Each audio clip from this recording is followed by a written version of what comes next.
Paano po if hindi pa matapos ang 2060, fully paid na ang amount na na-loan ko?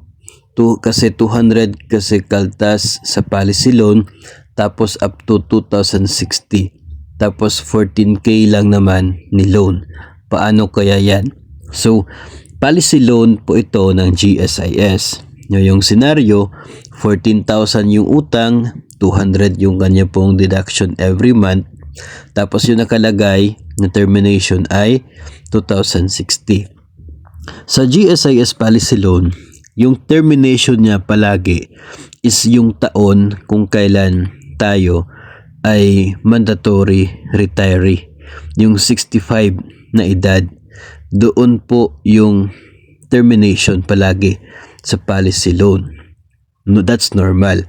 Hindi po problema yan na ganyan po yung nakalagay doon. Kasi that's the time na we are obliged, mandatory, na mag-separate na from the service, and that's the time na makukuha yung value ng policy at doon ibabawas yung remaining balance ng policy loan. Well, ganun po ang senaryo kung ikaw ay nag-retire, inabutan ka ng retirement, mandatory retirement, at meron ka pang utang sa policy loan. Pero dahil po sa case na ito ay meron po siyang deduction na 200 every month. Tingnan po natin, yung interest po ng policy loan is nasa 8% per annum.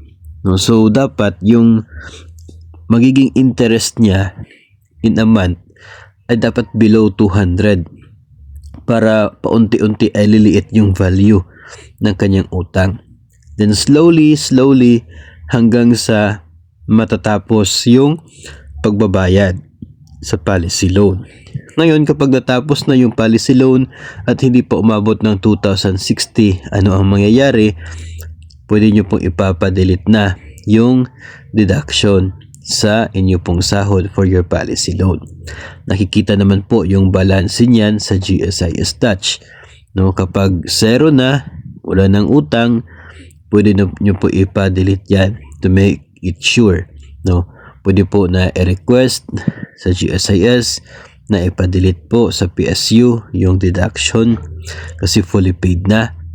Pwede rin na hintayin po ninyo, no, na mayayari niyan ay since salary deduction ito, dapat mawala sa billing ng GSIS yung 200 na deduction sa inyo for your policy loan para hindi na siya i-reflect ng PSU as deduction. So ganun po.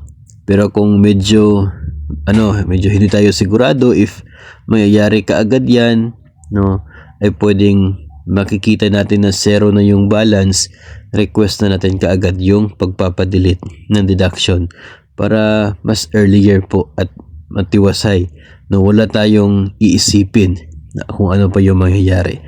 Pero hindi po nangahulugan na dahil 2060 ang termination ay hanggang 2060 rin yung pag-deduct sa inyo pong sahod for your policy loan kahit ito ay fully paid na.